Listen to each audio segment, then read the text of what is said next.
하나님 말씀은 예레미야서 2장 1절과 2절 말씀입니다. 여호와의 말씀이 내게 임하니라. 이르시되 가서 예루살렘의 귀에 외칠지니라. 여호와께서 이와 같이 말씀하시기를 내가 너를 위하여 내 청년 때의 인애와 내 신혼 때의 사랑을 기억하노니 곧 씨 뿌리지 못하는 땅 그 광야에서 나를 따랐음이니라. 아멘. 신혼 때의 사랑이라는 제목을 가지고 이유진 목사님 말씀 증거해 주시겠습니다. 자, 성경 본문 예레미야서 2장 1절 여호와의 말씀이 내게 임하니라. 이르시되 2절 가서 예루살렘의 귀에 외칠지니라. 여호와께서 이와 같이 말씀하시기를 내가 너를 위하여 내 청년의 때의 인애와 내 신혼 때의 사랑을 기억하노니 곧 씨 뿌리지 못하는 땅 그 광야에서 나를 따랐음이니라. 씨 뿌리지 못하는 땅 그 광야에서 나를 따랐음이라. 그때가 어떤 때냐? 신혼의 때라. 이렇게 말씀하고 있습니다. 우리는 성경 전체를 통해서 하나님과 우리의 관계를 살펴보게 되면 우리가 이방인으로서 예수를 믿어서 구원을 받고 신앙생활을 할 때는 하나님의 자녀라는 칭호를 줬습니다. 그러나 본질적으로 보게 되면 이스라엘 전체로 보게 되면 그게 아니에요. 하나님은 남편의 자리요, 이스라엘 온 백성들은 아내의 자리로 그렇게 함께 살아가는 그런 관계를 설명해 주고 있습니다. 그래서 하나님은 선지자를 통해서 말하기를 내가 너에게 장가들고 내가 너와 함께 살기를 원한다는 말씀을 주고 있는 것을 보게 됩니다. 자, 이 예레미야서 잠깐 접어놓고 신약성경으로 가서 데살로니가 전서 한번 보겠습니다. 데살로니가 전서. 우리가 예수를 믿음으로 구원을 받게 하고 하나님의 나라로 우리를 이끌어서 영원히 살게 하는 영생을 얻게 하셨는데 우리를 이렇게 부르셔서 영생을 얻게 한 목적이 뭐냐? 왜 우리를 천국으로 데려가려고 하느냐? 천국 가서 뭐 하느냐 하는 문제를 데살로니가서가 분명하게 밝혀주고 있습니다. 데살로니가전서 5장 보겠습니다. 이 데살로니가서는 뭐에 대해서 쓰고 있냐면 가장 강조되어진 것이 예수님의 재림이에요. 이 데살로니가서가 없으면은 예수님이 어떻게 재림하는지, 언제 재림하는지, 우리가 어떻게 예수님을 만나게 되는지를 알 수가 없는 그게 중요한 내용을 담고 있는 것이 데살로니가전서 후서가 되어집니다. 근데 이 데살로니가 전서 끝자락에 가서 뭐라고 말씀하고 있느냐? 5장 10절을 보겠습니다. 10절. 데살로니가 전서 5장 10절 같이 보겠습니다. 시작. 예수께서 우리를 위하여 죽으사 우리로 하여금 깨어있든지 자든지 자기와 함께 살게 하려 하셨느니라. 우리를 위하여 죽으시고 우리를 구원하신 목적이 뭐냐 그러면은 죽었든지 살았든지 간에 예수님과 같이 살게 하려 하십니다. 그랬습니다. 같이 살 만한 자로 우리를 부르신 거예요. 이제 우리가 누구랑 같이 살아요? 우리 주님과 같이 영원토록 살게 되는 것입니다. 영생을 얻어서 주님과 더불어 영원히 사는 우리인데 우리의 모습이 어떻게 성화되어야 되느냐, 어떻게 믿음의 분량이 자라나야 되느냐 하는 것이에요. 그래서 성경은 말하기를 그리스도의 장성한 분량에 이르기까지 너희를 인도한다고 말씀하셨고 우리의 몸과 마음과 생태가 어떻게 바꿔지려면 하나님의 거룩하심 같이 너희도 거룩한 자가 되라고 요구하는 이유가 거기에 있습니다. 주님과 같은 레벨이 돼야, 같은 수준이 돼야 주님과 교제하고 한 집에서 같이 살게 되는 것이 돼요. 결혼하는 분들 하나 보게 되면 처음에는 연애해서 사랑하기 때문에 결혼하지만 신혼이 얼마나 오래 갑니까? 얼마 못 가지가 투닥거리고 싸우고 어떤 사람은 신혼여행 가서 이혼한 사람도 있잖아요. 그게 마음이 안 맞아서 그래. 뜻이 안 맞아서. 그래서 결혼하고 살면서 투닥거리고 싸우다가 시간이 가고 세월이 지나갈수록 해서 서로 알아가고 서로 맞춰가고 그러다 보니까 끝에 가서는 행복한 가정을 이루어나가는 걸 보게 됩니다. 믿지 않은 사람들은 끝에 가서 이혼하고 파탄이 일어나지만은 믿는 사람들은 그래도 끝에 가서 행복하게 되는 것을 보게 돼요. 왜 그런가요? 또 숙제를 내볼까요? 문제를 내볼까요? 예수 안 믿는 사람들은 황혼 이혼이 많아요. 이건 제가 얘기하는 거 통계에 의해서 그렇습니다. 믿는 사람은 그래도 끝에 가게 되면 끝까지 이혼은 안 하고 붙어 있다가 나중에 서로가 많이 이해하고 많이 양보하고 많이 사랑하고 그래서 노년에 가서 아름다운 결말을 맞이하게 된단 말이에요. 그러면 왜 그런가요? 우리 예수 믿는 사람은 하나님의 성품을 닮아가는 사람들이 아니에요. 하나님은 어떤 하나님이세요? 사랑의 하나님이 이기 전에 하나님은 약속의 하나님이세요. 그래서 결혼할 때 우리가 뭐 하죠? 서약합니다. 뭐라고 서약하죠? 검은 머리 팥뿌리 되도록 같이 살겠다. 그래서 유행가 가사 중에 그런 게 있더라고요. 비가 오나 눈이 오나 바람이 부나 그죠? 끝까지 같이 산다. 왜? 약속한 대로. 그 믿는 사람은 하나님께서 약속하기를 어떻게 그런 식으로 가보니까 목사님이 주례하는데 꼭 그걸 넣더라고. 서약한 다음에 공포할 적에 그러잖아요. 성부와 성자와 성령의 이름으로 부가 된 것을 공포하노라. 그래 끝에다가 하나님이 짝 지어준 것을 사람이 나누지 못할지니. 그 약속이 있기 때문에 두려워서 기원을 못하는 거예요. 그런데 예수 믿는 사람은 하나님이 없으니까 지멋대로 그냥 노년에 가서 내가 여태까지 고생했는데 이 나이에 또 고생하느냐. 그래 그냥 이 할망구 이 할방구 다 헤어져 버리고 만난 말이에요. 그러니까 헤어져 봐야 뭐 좋은 게 뭐 있어요. 그렇게 되거든요. 그래서 믿는 사람은 상황은 이혼할 만하고 상황은 같이 안 그렇지만 그래도 하나님의 약속 때문에 나를 부르셨으니 그 약속으로 결혼했는데 그래서 그 약속을 붙잡고 있다 보니까 하나님이 또 축복하셔서 행복하게 해주는 거 아니겠어요? 오늘 말씀 잘 기억하시고 부부싸움 달판 싸울 적에 약속은 네가 어기면 안 된다 이 생각하시고 잘 붙어있기를 바랍니다. 아멘도 안 하시네. 주님께서 신랑 되신 모습으로 우리를 부르셨잖아요. 그러니까 요한계시록의 마지막에 가보세요. 신랑 되신 주님으로 신부된 우리를 맞이하는 모습이 나오잖아요. 그러니까 우리가 어떤 모습이 되어야 돼요? 하나님 앞에서 정결한 신부의 모습을 갖춰 나가야 되는데 그게 정결한 신부의 모습이 뭐냐? 야고보서에 보게 되면 너희가 단장하면 금이나 은이나 뭐 보석을 꾸미고 그런 걸 단장하지 말고 마음을 단장해야 된다라고 말씀하고 있는데 우리가 어떤 마음을 가져야 되느냐? 오늘 예수 믿고 살아가는 성도들의 삶 속에서도 남편과 아내의 관계에서도 오늘 말씀을 잘 들으시면 더 행복하게 될 줄로 믿습니다. 오늘 예레미야서 다시 2장으로 돌아갑니다. 예레미야 돌아가니까 예수님께서 뭐라고 하나님이 어떻게 말씀하고 있냐 이것을 보게 되면 우리가 깨닫게 되는 거예요.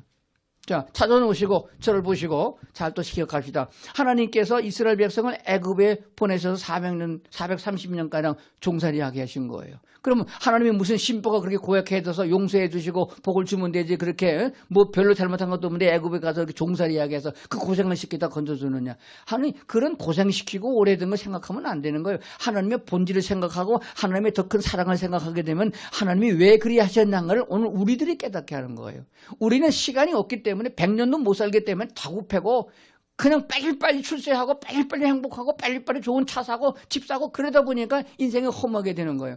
우리 하나님은 1000년을 하루같이 생각하는 분이고 억만 년을 하루같이 생각하는 분이기 때문에 아주 느긋한 분이세요. 그래도 우리도 예수를 믿게 되면은 영생 얻은 존재니까 급하게 서둘지 말고 주님을 따라서 살다 보면은 나도 주님처럼 거룩한 사람으로 성화될 수 있다는 믿음을 가질 수 있는 그런 믿음이 있어야 된다고 믿습니다.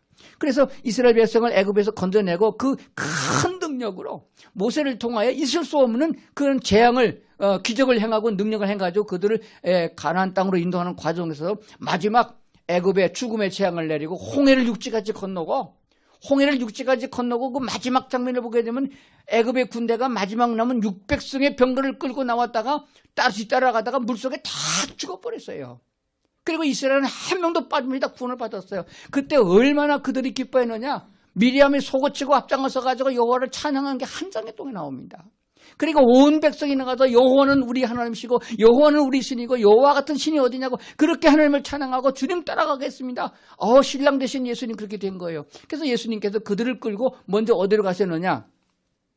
여러분이 서로 사랑해서 결혼하게 되면 마지막에 어디로 가요? 예식장으로 가잖아요.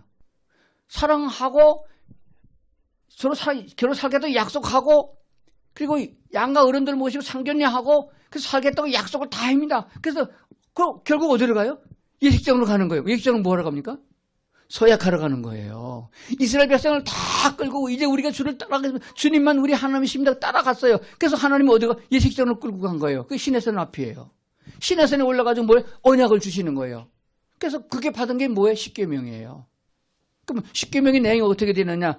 출애굽기 한번 보시죠. 출애굽기 20장 1절 하나님이 모든 말씀으로 말씀하여 이르시되 나는 너를 애굽 땅 종되었던 집에서 인도하여 낸 네 하나님이 여호와니라 하고 3절에 시작합니다. 너는 나 외에는 다른 신들을 내게 두지 말라. 이게 제일 처음에 나오는 거예요. 이게 서약의 1호예요. 한번 따라합시다. 너는 나 외에는 다른 신들을 내게 두지 말라. 근데 여러분의 성경 갖고 있는 성경에 나 외에는 앞에 일자가 붙어 있을 거예요. 일자 있어요? 그게 히브리 원문으로 뭐라고 그랬어요? 내 앞에서는. 번역을 내 앞에서라고 번역을 해야 맞는 거예요. 그러니까 지금 새로 번역된 성경은 좀 잘못하고 있는 거예요. 그래서 이런 걸 가르쳐 주는 게 목사기 때문에 목사의 지도를 받는 교회 생활은 아주 중요한 것이라고 믿습니다. 그러면 내 앞에서라고 그랬는데 물어봅시다. 여호와 앞에 서면 어느 앞을 말해요? 가슴 앞을 말해요? 아니면 얼굴 앞에서를 말해요? 어느 쪽을 말하는 것 같아요? 번역을 찾아보니까 더 옛날에 번역되어진 걸 보니까 하나님의 얼굴 앞에서라고 되어 있습니다. 이것을 쉽게 번역하면 이렇게 돼서 너는 나 외 다른 신을 두지 말라. 어디다 두는 거예요? 집에서 돌하로방 부추상을 안 갖다 두면 되는 건가요? 그게 아니에요. 내 얼굴 앞에서 다른 신이 두지 말라가 다른 신이 있게 하지 말라. 내 앞에는 아무것도 없고 내 앞에는 너만 있게 하라 이 뜻이에요. 여러분 앞에 뭐가 있나요? 여러분의 생각 앞에, 여러분의 눈앞에 뭐가 보여의 정상이에요? 하나님이 보여의 정상이다. 이게 첫 번째 언약이에요. 그런데 뭐가 보이냐? 돈이 보이죠? 여러분 앞에 뭐가 보여요? 신혼 때에는 만하님이 보이나요? 예, 그게 얼마나 오래 가나요? 이렇게 살아가다 보면은 정욕이 앞에 눈을 가렸고 돈이 앞을 가로막고 욕심이 앞을 가로막고 이렇게 돼서 하나님과 멀어지는 거예요. 그럼 하나님과 멀어지는 거예요. 우리 앞에 오직 하나님만 있게 하라. 오늘 이 말씀만 꼭 기억하면은 10개명, 10개명 다 맞는 거예요. 그 말씀 가운데 나머지가 다 나온 거예요. 내 앞에 하나님이 있으면은 죄를 짓지도 않고 내 앞에 하나님이 있으면 우상도 만들지 아니하고 그게 절하지도 아니하고 이번 다니엘 기도 때 보니까 끝날 때까지 1938년 이민족이 우상 숭배에 신사참배한 우상의 죄를 그 성을 회개한다고 나오더라고. 그래도 우리 침례교단은요. 그때 신사참배 결의도 안 하고 교단 전체가 교단 지도자들 다 감옥에 갔지 우상 숭배하는 교단이에요. 어떤 그 유명한 장자교단에서는 교단 전체가 결의했어요. 그건 우상 숭배가 아니다 그래가지고 그 죄를 졌잖아요. 그거 지금 몇십 년 지난 다음에 지금 후손들이 그거 회개하느라고 얼마나 애먹어요. 예레미야 2장으로 다시 돌아가 보면 내 청년의 때의 인애와 내 신혼 때의 사랑을 내가 기억하는데 그게 언제냐면은 광야의 모래사장 가운데서 너희들이 나를 따를 때다. 이걸 신혼의 때라고 그랬어요. 한번 여러분 가만히 생각해 보세요. 그 시내산에서 모세가 십계명을 받으러 갔을 적에 이스라엘 백성들은 모세가 죽은 줄 알고서 금송아지 만들어가지고 애굽으로 돌아가지고 난리 꾸몄던 적이 있잖아요. 그래서 모세가 내려가서 십계명 돌판을 집어던져가지고 땅에 꺼져가지고 수많은 사람이 죽는 그런 사건이 일어났어요. 그 이후에는 이스라엘 백성들이 모세를 따라서 가나안을 향해 가는 40년은 걸렸는데 그 기간 동안에 불평은 했지만은 뒤돌아가지 않았어요. 애굽으로 간 놈 하나 없습니다. 뒤돌아는 봤어요. 모세를 원망하여 거기 우리가 애굽 있을 적에는 고깃가마 곁에서 국물도 얻어 먹었고 또 만나를 주고 생수를 주고 했지만은 그건 신물이 나니까 우리가 애굽 있을 적에는 고기만 못 먹었지 국물도 얻어 먹었고 부추도 먹었고 오이도 먹었고 그렇게 불평은 했어요. 툭하면 원망하고 불평했는데 뒤는 돌아봤는데도 구름이 떠오르면은 모세를 따라 앞으로 갔어요. 뒤돌아가지 않았어요. 그러니까 신혼의 사랑이란 뭐냐면 투닥거리고 싸우더라도 보따리 싸고 집으로 안 가면 그게 잘하는 거다 그 뜻이에요. 그것만 가도 잘한 거다. 하나님 말씀하기를 내가 그때가 그래도 제일 신혼 때다 행복했다 그 뜻이에요. 우리 하나님 말씀하기를 왜? 순종했으니까. 그래도 불평하고 원망하고 따라오겠지만 그래도 하나님 나를 그래도 믿고 줄줄 따라오지 않느냐. 불평했던 사람 광야에 다 죽고 후손이 지금 들어가지 않았느냐. 그때가 나는 좋았다. 그러면 이 말씀 하는 이유가 뭐예요? 지금 너희가 애굽에서 나와 가나안 땅에 들어가서 등 따시고 배부르고 좋으니까 다 우상숭배 하나님이 그렇게 말씀하셨는데 선제를 통해서 말씀했는데 말도 안 듣고 우상숭배하고 이 지경이 됐잖아. 그러니까 지금 이스라엘이 망하고 유다가 지금 매를 맞아 망하고 있는데 지금 하나님이 예레미야를 통해서 추억을 하는 거예요. 그래도 나는 그때가 좋았다. 그러니까 너희가 어째 나를 안 따르고 있느냐. 그럼 이 말씀을 듣는 우리의 신앙의 자세는 어떠해야 되겠냐고 얘기해요. 기왕 따를 거면은 불평하고 따르지 말고 기왕에 예수 믿을 바에는 주님을 사랑하고 따르는 자가 되면 얼마나 큰 복을 받고 능력과 은혜를 입겠냐 그겁니다. 억지로 체면 때문에 교회 나오지 마시고 주님의 사랑을 생각하시면서 주님 안에만 거하고 아직도 내 가운데 마음 가운데 하나님이 가장 우선 먼저 된 자리에 있지 않냐고 하나님과 나 사이에 다른 게 얼렁얼렁 끼어 있으니까 그거 빨리 제하고 주님을 따라간다 그러면은 주님 얼마나 기뻐하시고 얼마나 많은 사랑을 쏟아부어 주시고 우리가 구하지 않은 것까지 얼마나 많은 복을 더해 주시겠느냐 하는 것을 깨닫게 되면은 우리의 신앙은 즐겁고 신앙생활은 편하고 좋은 일이 많이 생길 줄로 이렇게 믿습니다.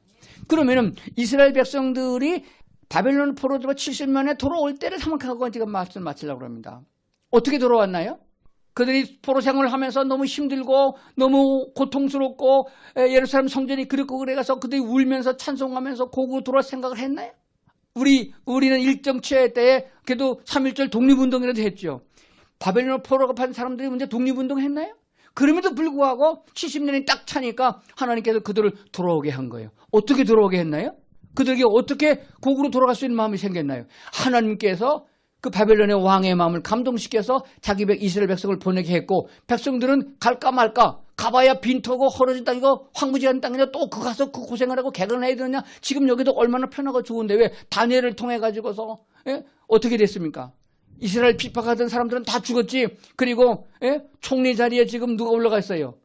에스더의 오라버니인가? 삼촌 모르드게가 올라가 있죠. 에스더가 왕비니까 얼마나 이스라엘 백성이 호강하고 좋은 자리겠어요. 여기 있는 게 낫겠지만은 그들은 고국으로 돌아갈 생각을 가졌습니다. 어떻게 가졌느냐? 그런 마음이 어디서 생겼느냐?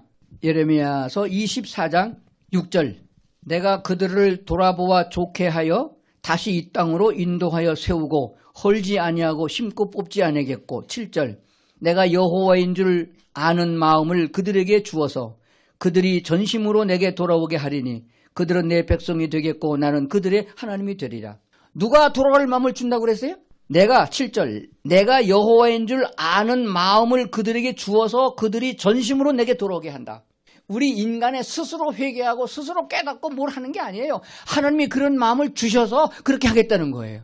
그러니까 신약 성경으로 돌아온다면 지금 뭐 하라 하지 말아라 이게 많이 나오는데 그 율법적으로 받아들이게 되면 할 수도 없고 해봤자 축복도 안 오는 거예요. 설교를 들으면서 하나님이 이런 분이시구나. 하나님이 그래서 나를 십자가에 그리스도를 보내고 구원해 주셨구나. 지금도 하나님이 나를 사랑하구나. 이걸 깨닫게 되면은 하나님이 내 마음에 그 마음을 일으켜 주시고 할 능력을 주셔서 뭐 하게 한다는 거예요.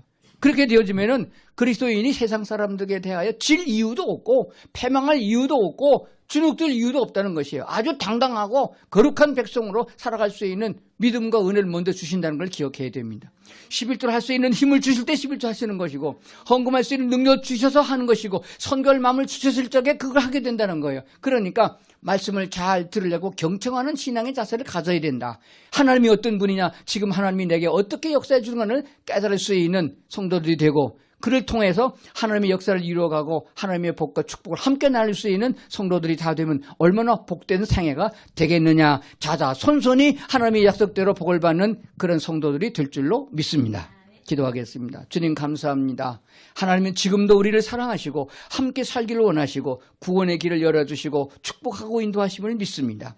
우리가 주의 말씀을 깨닫고 받아들이고 우리도 주님을 사랑한다고 고백하는 관계가 되게 하여 주시옵소서. 날마다 주님과 함께 동행하는 삶의 기쁨과 은혜가 충만한 상해가 되기를 원하옵고 예수님 이름으로 기도드리옵나이다. 아멘.